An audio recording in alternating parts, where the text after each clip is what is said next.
नमस्कार, मैं प्रिंस कुमार सिंह और आप देख रहे हैं पॉजिटिव इंडिया। अभी जो सरथा की 35 टुकड़े में करके हत्या जो की गई है बर्बरता तरीके से, उस पर आज हमारे साथ बात करने के लिए हिंदू जागरण मंच के प्रांत अध्यक्ष सुजीत भैया है, उपाध्यक्ष सुजीत भैया है। आइए इनसे जानते हैं कि इनकी क्या राय है और ये जो लव जिहाद का जो चल रहा है इसको कैसे रोका जा सकता है। जय श्री राम, भारत माता की जय। आज 2 दिन से सुर्खियों में न्यूज है कि हमारी भारत की बेटी जिसका नाम श्रद्धा है, एक मुस्लिम युवक के द्वारा उसके 35 टुकड़े किए जाते हैं और एक ब्रीफकेस में नहीं, फ्रीज में रखा गया है और उसकी लाश को फ्रीज में रख दिया गया। ये जब न्यूज समाज के सामने आया, देखिए सोशल मीडिया पर भी कोई हमारे राजनेताओं का प्रतिक्रिया नहीं है। लव जिहाद अभी कानून भी आया आपको कि धर्मांतरण करने वाले को किसी प्रकार का आरक्षण नहीं मिलेगा। इस पर भी लोग तरह तरह का कि अल्पसंख्यक है, नीचे जाति से आते हैं, दलित समाज के आते हैं, इस तरह का लागू नहीं होना चाहिए।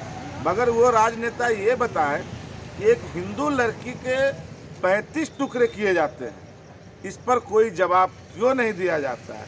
यही अल्पसंख्यक वर्ग के लोगों के साथ होता तो अभी तक क्या से क्या हो जाता, बहुत चीज़ हो जाता है। अभी आप देखिए 4 दिन पहले की घटना है गिरी जी की, जो हिंदू समाज हिंदुत्व का काम करते थे, सरेआम गोली और बम मार के उनकी हत्या कर दी गई। यहाँ तक कि जिस दिन उनकी शव यात्रा थी उस पर पत्थरबाजी भी की। तो इस तरह का षड्यंत्र हो रहा है। जो हिंदू समाज के लिए काम कर रहे हैं उसको रास्ते से हटा दो। लव जिहाद पूरे भारत में ही हावी है और ख़ास करके झारखंड में बहुत ही हावी है लव जिहाद। हम लोग इस पर बराबर कार्यक्रम भी किया करते हैं, बहुत से बच्चियों को समझाए भी है।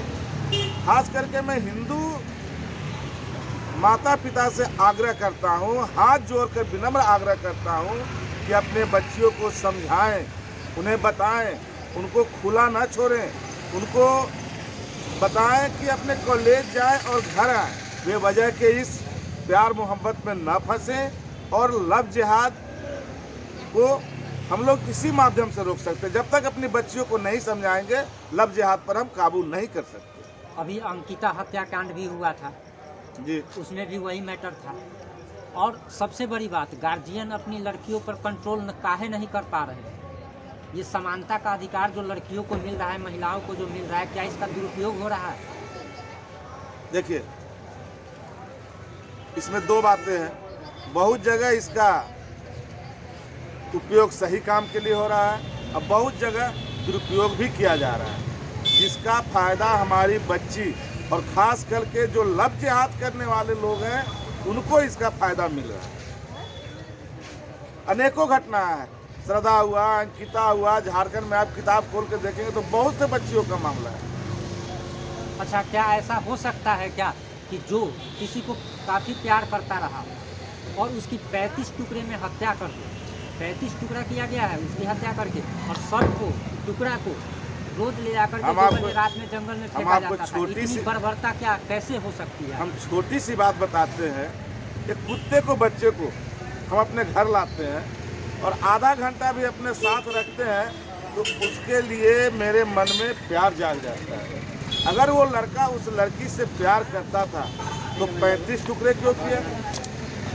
प्यार करने वाला कभी ऐसा नहीं कर सकता। वो प्यार था ही नहीं, वो धर्म से खिलवाड़ है कि हिंदू बच्चियों को फंसाओ, बरगलाओ और इनसे शादी करो और लव जिहाद करते जाओ।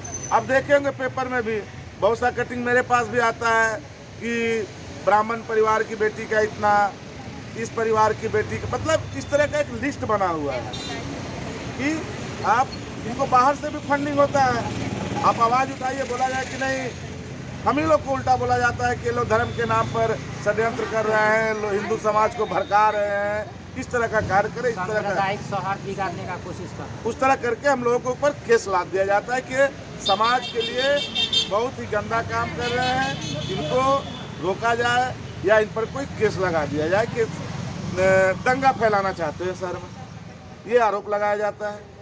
आप ये बताइए कि अंकिता हत्याकांड में हुआ एसिड, इसमें 35 टुकड़े किए गए, किशन लाल की भी हत्या की गई, कमलेश तिवारी की, तो ये एक पर एक हर एक महीने जो आता रहता है, और उसके बाद सरकार भी सोई है और इस धर्म के लोग। कमलेश तिवारी जी देखिए, उनकी किस तरह हत्या की गई, किशन लाल जी की गला काट दी गई सरेआम। क्या हुआ? जांच होता है, केस होता है। मैं कहता हूं कि ऐसे लोगों पर कठोर से कठोर कार्रवाई हो और उन्हें फांसी की सजा हो, खास करके लव जिहादियों का, जो हिंदू बच्चियों को बरला कर, फुसला कर, झूठे प्रेम जाल में फंसा कर।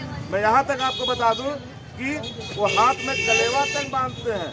इसी पहाड़ी मंदिर की घटना है, हमने अपनी आंखों से देखा है। हाथ में कलेवा, हाथ में कड़ा, माथे पे तिलक रहता है और हिंदू लड़कियों को बरगलाते हैं वो।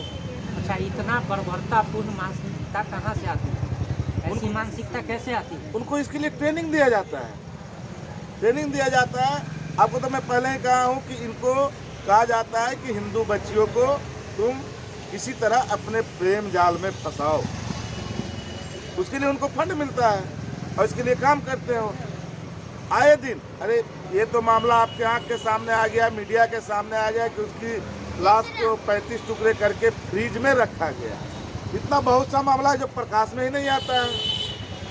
बहुत सा मामला है कि हिंदू बच्चों के साथ 7-7, 9-9, 15-15 बलात्कार करते, हैवानियत करते हैं। बहुत सी घटना है, कितना जिक्र कीजिएगा। मैं तो केंद्र सरकार से, मोदी जी से आग्रह करता हूं कि इस पर भी एक कठोर से कठोर कानून लाया जाए और ऐसे दोषियों को फांसी की सजा, उससे कम नहीं। आपको क्या सजा मिलनी चाहिए जिसने उसके लड़की के 35 टुकड़े किए हैं? उसको तो फांसी एकदम मिलना चाहिए। सारे साक्ष्य हैं, सारे सबूत हैं, सब चीज़ हैं। उसको फांसी से कम नहीं होना चाहिए। उस बेटी को और उस माँ बाप को न्याय मिलना चाहिए और एक मैसेज जाना चाहिए कि जिसने भी लव जिहाद किया उसको इस तरह का भोगना पड़ेगा। हिंदू समाज अपनी बेटियों पर कंट्रोल क्यों नहीं कर पा रहा है?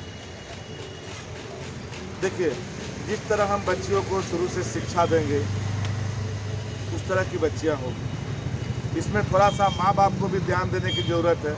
मैं शुरू में भी कहा हूँ आपसे कि माँ बाप को भी इस पर ध्यान रखने की आवश्यकता है कि मेरी बेटी कहाँ जाती है, कहाँ पढ़ती है। अगर मोबाइल आप दिए हुए हैं तो उसके मोबाइल को भी चेक किया कीजिए कि किनसे बतियाती है, कहाँ बतियाती है। ये ज़रूरी है, बहुत ज़रूरी है माँ बाप को कि अपने बच्चियों को इस पर लगाम लगाएं, उसकी मोबाइल को। वीडियो को शेयर कर हमारे फेसबुक पेज को लाइक करना एवं यूट्यूब चैनल को सब्सक्राइब कर बेल आइकन दबाना ना भूलें। जय हिंद, जय भारत।